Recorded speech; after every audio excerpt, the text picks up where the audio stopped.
Hello friends, today our topic is flow through orifices and mouthpieces. First of all, we have to know about the orifice. What is meant by orifice?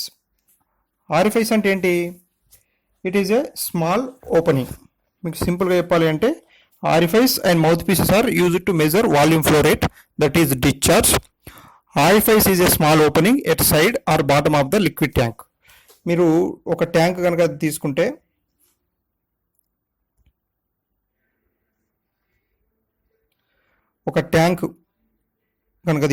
Bottom side of the tank బాటంలో hole కనుక ఉంటే, ఈ opening కనుక ఉంటే ఇందులోంచి water ఇట్లా వెళ్ళిపోతూ ఉంటాయి. దీన్నే మనం ఏమంటాం? ఆరిఫైస్ అంటాం. మౌత్ పీస్ అంటే ఏంటి? Extended portion. Mouthpiece is an external length of the small diameter of pipe. అంటే ఏంటి? ఇక్కడ నుండి ఇటు ఎక్స్టర్నల్ డయామీటర్ పైపు ఒకటి ప్రొవైడ్ చేసి ఉంటుంది. అది ఎంత ఉంటుంది? 2 times of dia or 3 times of dia extend చేసి ఉంటుంది. 2 times of dia to 3 times of dia అది ఎక్స్టెండ్ చేసి ఉంటే దాన్ని ఏమంటాం? మనం మౌత్ పీస్ అంటాం. ఓకే, అయితే ఈ మౌత్ పీస్ ఆరిఫైసెస్లో మనకు డిఫరెంట్ క్లాసిఫికేషన్స్ ఉన్నాయి, డిఫరెంట్ ఆరిఫైసెస్ ఉన్నాయి. అందులో మీకు ఇక్కడ అదే చెప్పాను. ఫస్ట్ ఏంటి? Orifice is a small opening of cross section on the side at the bottom of the tank. ఇది orifice. It is used for measuring the rate of flow of the liquid, that is discharge. Q discharge అంటే మీకు తెలుసు. Okay, queue కనుక్కోవడానికి ఇది use అవుతుంది. తర్వాత ఇందులో classifications చూస్తే ఏంటి? Orifice depending upon the size of the orifice. సైజుని బట్టి మీకు ఆరిఫైస్ స్మాల్ ఆరిఫైసా లార్జ్ ఆరిఫైసా ఇలా చెప్పచ్చు. Depending upon the cross sectional area, దాని క్రాస్ సెక్షనల్ ఏరియాని బట్టి కూడా మనం ఆరిఫైసెస్ క్లాసిఫై చేయొచ్చు. Depending upon the shape of upstream side edge. Shape ఏంటి? మీకు సర్క్యులర్ ఉండొచ్చు, స్క్వేర్ ఉండొచ్చు,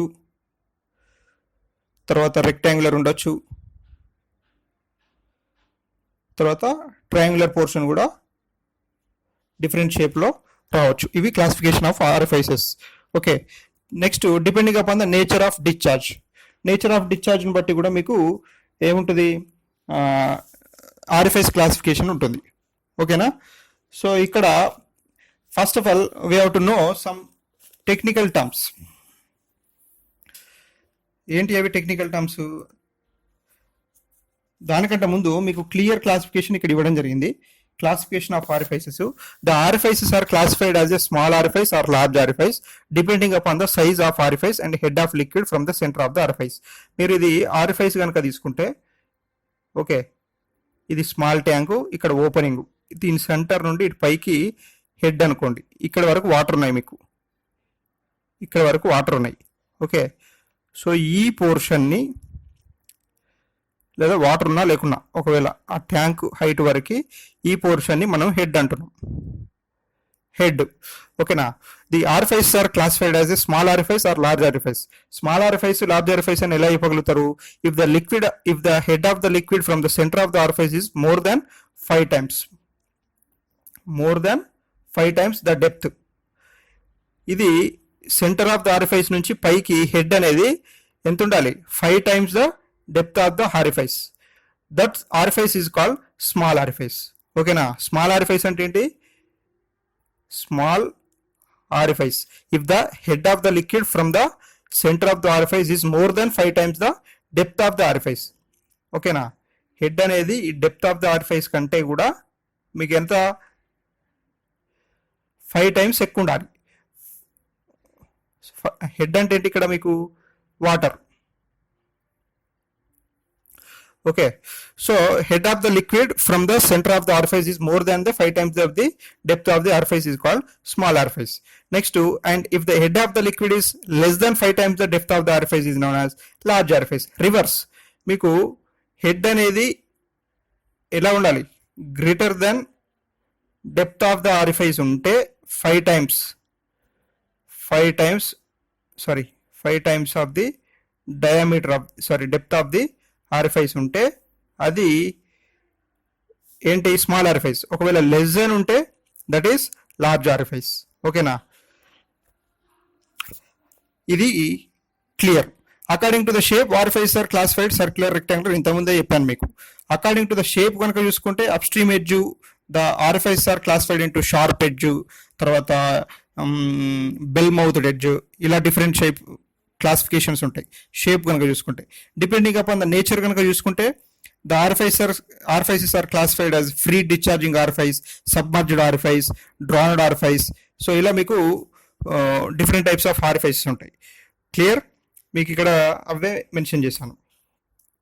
తర్వాత sharp edged RFIs, bell mouthed RFIs, depending upon the nature of discharge RFIs are classified free discharge RFIs, drowned or submerged RFIs. ఇవి మీకు different types of RFIs. Mouth pieces కనుక తీసుకుంటే, mouth piece అంటే ఏంటి మీకు ఇంతకుముందే చెప్పాను. ఎక్స్టెండెడ్ పోర్షన్, ఒక ట్యాంక్కి గనక హోల్ ఉండి లేదా ఓపెనింగ్ ఉంటే, ఆ ఓపెనింగ్లో మనం ఒక పైపు కనుక ఫిక్స్ చేస్తే ఈ పైప్ని మనం ఏమంటున్నాం? మౌత్ పీస్ అంటున్నాం. Mouthpiece is a short length of the pipe which is 2 or 3 times of the diameter in the length fitted in a tank or vessel containing the fluid. It is used for measuring the rate of flow of liquid. Same మీకు RFIs, mouth piece రెండు కూడా దేనికి పనికొస్తాయి? Discharge find చేయడానికి మాత్రమే పనికొస్తాయి. ఈ classification of mouthpieces చూస్తే, depending upon their position with respect to the tank, they are classified as external mouthpieces, internal mouth pieces.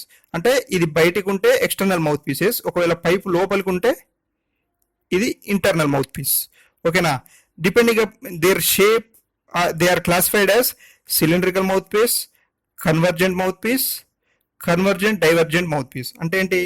ఇప్పుడు ట్యాంక్ ఉండి, ట్యాంక్కి ఓపెనింగ్ ఉంది కదా, ఈ ఓపెనింగ్కి ఇది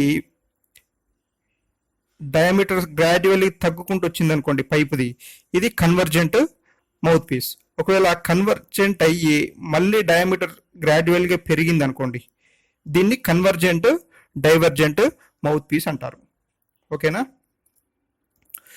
depending upon the nature of discharge at the outlet of mouthpiece, they are classified as mouthpiece running full, mouthpiece running free. Outlet దగ్గర మీకు full, ఈ whole డయామ్ నుంచి ఫుల్గా ఫ్లో అవుతే దాన్ని ఏమంటారు? రన్నింగ్ ఫుల్ అంటారు. మొత్తం దీని మొత్తానికి తగులుకుంటూ వాటర్ అంతా వెళ్ళిపోతే దాన్ని ఏమంటారు? రన్నింగ్ ఫుల్ అంటారు. ఒకవేళ హాఫ్ వెళ్ళిపోయింది అనుకోండి వాటరు, అప్పుడు దాన్ని రన్నింగ్ ఫ్రీ అంటారు. If mouthpiece is set to be a running free, the jet of the liquid after contraction does not touch the sides of the mouthpiece. Running free వెళ్తే ఏమవుతుంది?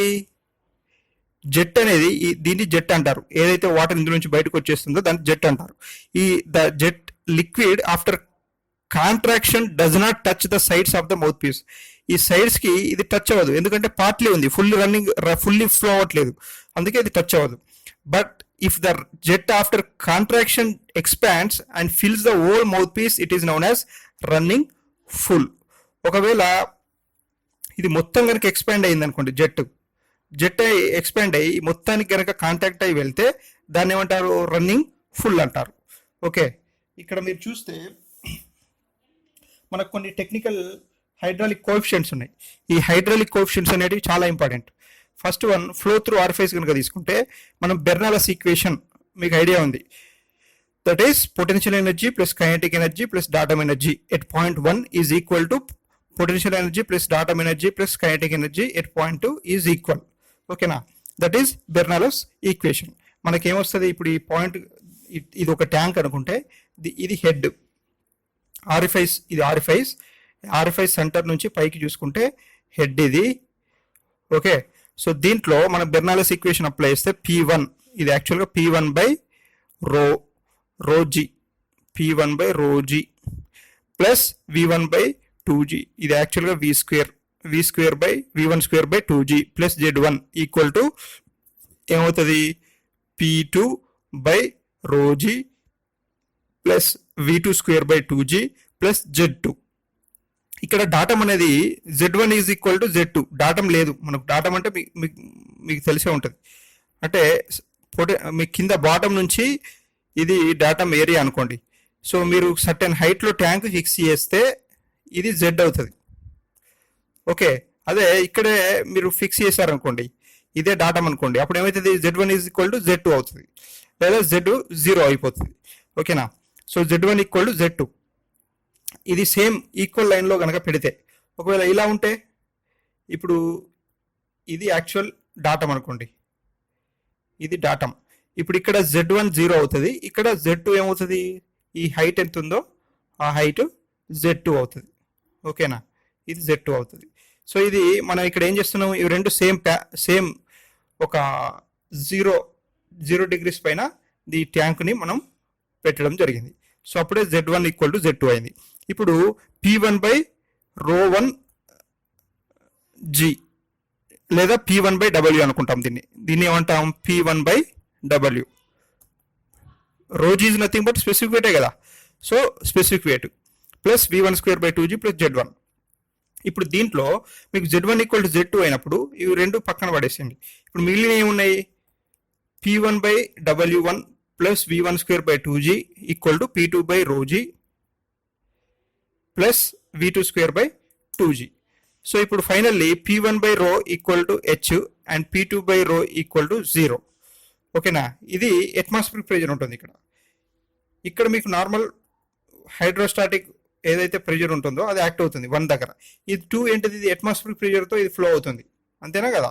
ఇది running freely flow అవుతుంది, అందుకే 0 అయింది. So ఇది 0, P2 దగ్గర 0 atmospheric pressure కాబట్టి. ఇప్పుడు మీకు ఏమవుతుంది, V1 is very small with comparative to V2. So అప్పుడు మీకు potential energy plus 0 equal to ఎటు 0.1 దగ్గర 1. ఓకేనా, that is equal to 0 plus V2²/2G. So ఇక్కడ మీకు ఏముంది, ఓన్లీ కైనెటిక్ హెడ్ తోటి పడిపోతుంది. ఇక్కడ కైనెటిక్ హెడ్ 0, పొటెన్షియల్ ఎనర్జీ ఉంది ఎక్కడ, 0.1 దగ్గర, P1 దగ్గర. సో P2 దగ్గర ఏమున్నది, పొటెన్షియల్ ఎనర్జీ 0 అయింది, కైనెటిక్ ఎనర్జీ మీకు V2²/2G ఉంది. సో ఇప్పుడు ఇందులో నుంచి మీకు ఏమొచ్చింది, V2 ఈక్వల్ టు √2GH అయింది. సో ఇప్పుడు మీకు థియరిటికల్ వెలాసిటీ ఏమైపోయింది, theoretical velocity equal to √2GH. So ఇది దీనికి సంబంధించిన ఇన్ఫర్మేషన్, థియరిటికల్ వెలాసిటీ. ఇప్పుడు నెక్స్ట్ హైడ్రాలిక్ కోఎఫిషియంట్ కనుక చూస్తే, what is mean by coefficient of velocity, what is mean by coefficient of contraction, coefficient of discharge. ఇవి 3 important మనకి. ఇందులో ఫస్ట్ చూడాల్సింది ఏంటి, coefficient of velocity. Coefficient of velocity అంటే ఏంటి, it is the ratio between the actual velocity of the liquid. ఓకేనా, actual velocity of the liquid at vena contracta to the theoretical velocity. So ఇక్కడ మీరు చూస్తే CV equal to actual velocity by theoretical velocity. ఇది యాక్చువల్గా √2GH, ఇది GH రావాలి ఇక్కడ, √2GH. ఓకేనా, it is defined as the ratio between the actual velocity of the jet at vena contracta and the theoretical velocity of the jet. ఇది actual definition for coefficient of velocity. The difference between the theoretical and actual velocities of the jet at Veena contracta is mainly due to friction at the orifice. Difference మీకు ఎక్కడ కనబడుతుంది అంటే friction వల్ల కనబడుతుంది orifice లో. While finding the theoretical velocity, the loss of energy that takes place as the liquid flows through the orifice has been neglected. Loss of energy అనేది మనం ఇక్కడ నెగ్లెక్ట్ చేస్తున్నాం. Therefore, the actual velocity of jet is always less than the theoretical velocity. Actual velocity ఎప్పుడైనా కూడా theoretical velocity కంటే తక్కువ ఉంటుంది, అందుకే మనం ఎనర్జీ నెగ్లెక్ట్ చేస్తున్నాం కాబట్టి. ఓకేనా, సో ఇప్పుడు మీకు ఏమవుతుంది, actual velocity V/√2GH, that is theoretical velocity. ఓకేనా, H అంటే ఏంటి, head. H is nothing but head. V అంటే యాక్చువల్ వెలాసిటీ.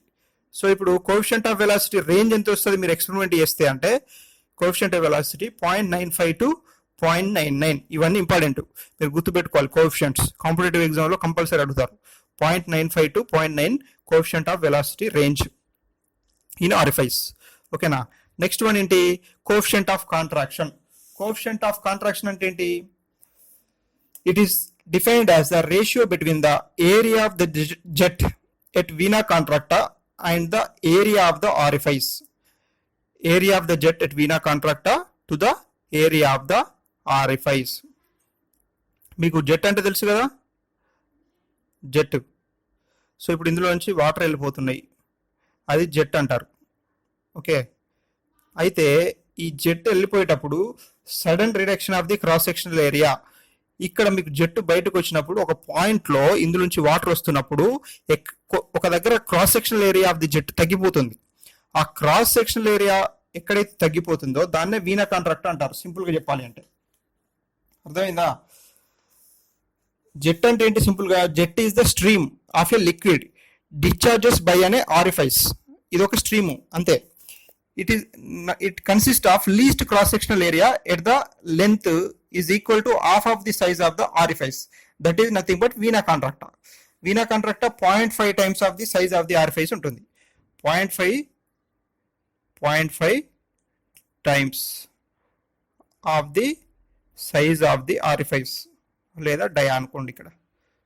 ఓకే, సో ఇది వీనా కాంట్రాక్ట్. వీనా కాంట్రాక్ట్ అంటే ఏంటి సింపుల్ గా? జెట్ అంటే మీకు చెప్పాను. జెట్ అంటే ఏంటి? It is a stream of a liquid discharges by an orifice. It is nothing but jet. It consist least cross sectional area at the length. ఒక length ఎక్కడ? ఈ పర్టికులర్ లెంత్ ఇక్కడ నుండి ఇక్కడ వరకు ఎక్కడికో ఒక లెంత్ తీసుకోండి. ఆ లెంత్ దగ్గర ఏమైందంటే సడన్ క్రాస్ సెక్షనల్ ఏరియా తగ్గిపోతుంది జెట్ది. అది half of the size of the orifice ఉంటుంది. అంటే 0.5 times of the size of the orifice. That is vena contracta. Vena contracta. At the vena contracta, the liquid forms streamlines parallel to each other and normal to the plane of the orifice. ఇక్కడ చూస్తే మీకు stream lines ఎలా form అవుతాయి vena contracta దగ్గర?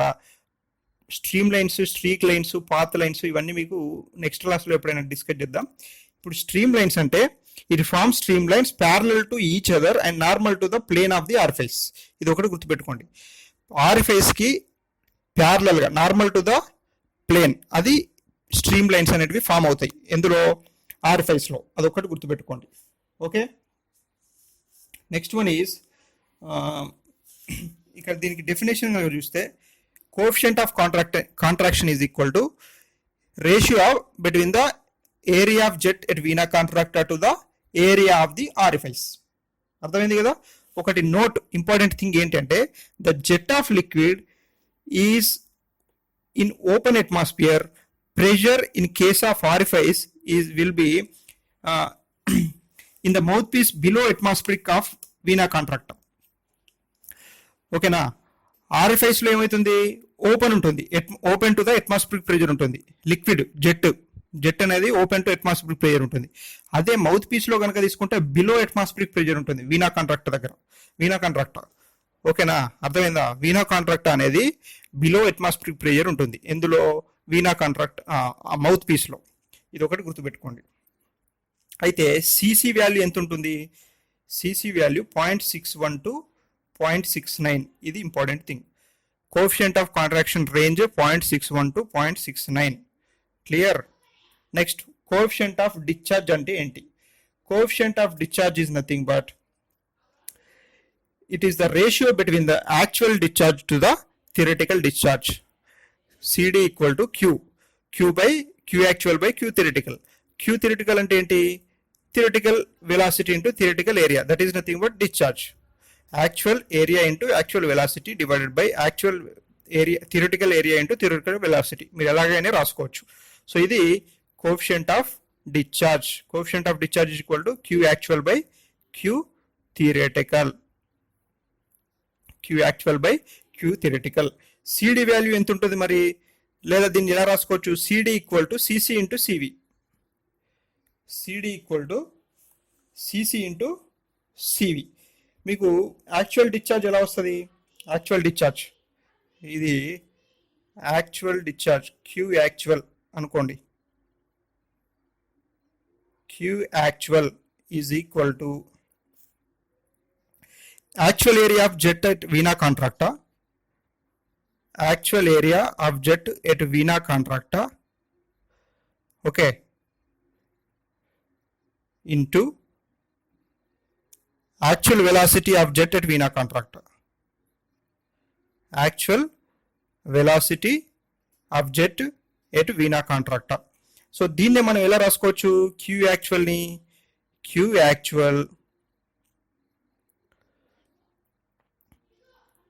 actual is equal to area of jet at vena contracta into velocity. అంతే కదా? Actual velocity of the jet ఇలా రాసుకున్నా నేను. దీన్ని ఎలా రాసుకోవచ్చు మళ్ళీ? Coefficient of contraction into area into దీన్ని మొత్తాన్ని ఎలా రాసుకున్నా? ఏసీని సిసి ఇంటూ ఏ రాసుకున్నా, వెలాసిటీకి కోఎఫిషియంట్ ఆఫ్ వెలాసిటీ రాసుకున్నా. ఇది కోఎఫిషియంట్ దేనికి?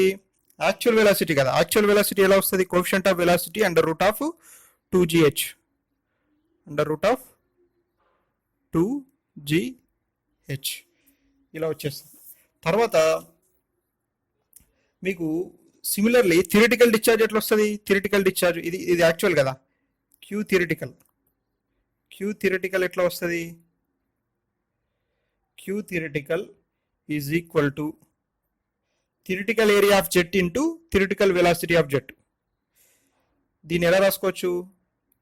Theoretical area of the jet into V theoretical. పైది యాక్చువల్, ఇది థియరిటికల్. ఓకే, ఇది థియరిటికల్. ఇప్పుడు దీన్ని ఎలా రాసుకోవచ్చు అంటే థియరిటికల్ వెలాసిటీ మీకు తెలుసు, ఏరియా ఇంటూ వెలాసిటీ. వెలాసిటీ ఏంటి? Under root of theoretical velocity root 2gh root 2gh. ఇప్పుడు దీన్ని సబ్స్టిట్యూట్ చేయండి. ఇప్పుడు సబ్స్టిట్యూట్ చేస్తే ఏమవుతుంది? CD equal to Q actual by Q theoretical. Q actual by Q theoretical coefficient అంతే కదా. Q actual by Q theoretical అంటే actual discharge by theoretical discharge. So ఇప్పుడు యాక్చువల్ డిశ్చార్జ్ మీకు తెలుసు ఏంటి? Direct CC into area into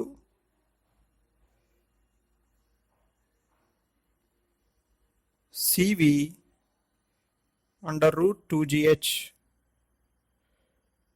2gh అర్థమైంది కదా. Divided by area under root 2gh 2gh. Finally, what you will get? CD is equal to CC into CV. CC into CV. So ఇది మీకు ఇక్కడ mention చేయడం జరిగింది. CD equal to so this one. Finally మీకు ఇదే figure ఇక్కడ మీకు వచ్చింది. ఓకేనా. CD equal to CC into CV ఎలా వచ్చింది అన్నదానికి మీకు అది ఎక్స్ప్లెయిన్ చేశాను. అది కోఎఫిషియంట్ ఆఫ్ డిశ్చార్జ్. అర్థమైంది కదా. లేదా సింపుల్గా సిడి ఈక్వల్ టు ఎలా రాసుకోవచ్చు? Area of actual area of jet into actual velocity divided by actual area into theoretical area into theoretical velocity. మీరు అలా రాసుకున్నా డైరెక్ట్ మీకు వచ్చేస్తుంది. ఓకే. సో ఇక్కడ మీకు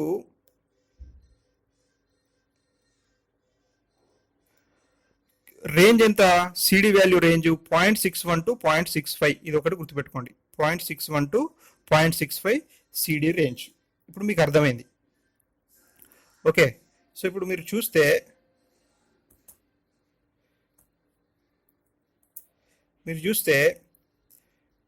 కాంపిటేటివ్ ఎగ్జామ్లో ఎలా అడుగుతాడు? ద రేంజ్ ఆఫ్ ది, చూడండి ఇప్పుడు CD value CV is greater than CD is greater than CC.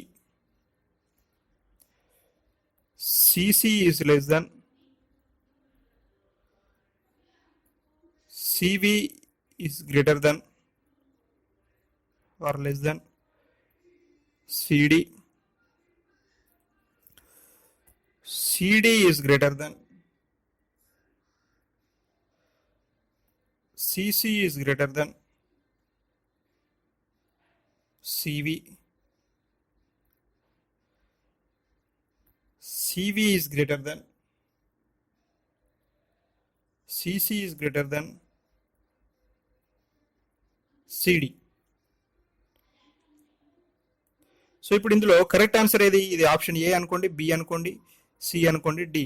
Which of the following is the correct? So answer is CV is greater than CC is greater than CD. మీకు CV value ఎంత ఉంది? 0.95 to 0.99 ఉంది. అదే CC value ఎంత ఉంది? 0.61 to 0.69 ఉంది. CD value ఎంత ఉంది? 0.61 to 0.65 ఉంది. సో ఇవి మూడు కూడా మీకు తెలుసుంటేనే ఏది దేనికంటే ఏది ఎక్కువ ఉంటుంది, ఏది తక్కువ ఉంటుంది అనేది మీకు ఐడియా వస్తుంది. ఓకేనా? క్వశ్చన్స్ ఇలా ఫ్రేమ్ చేయొచ్చు ఇందులో.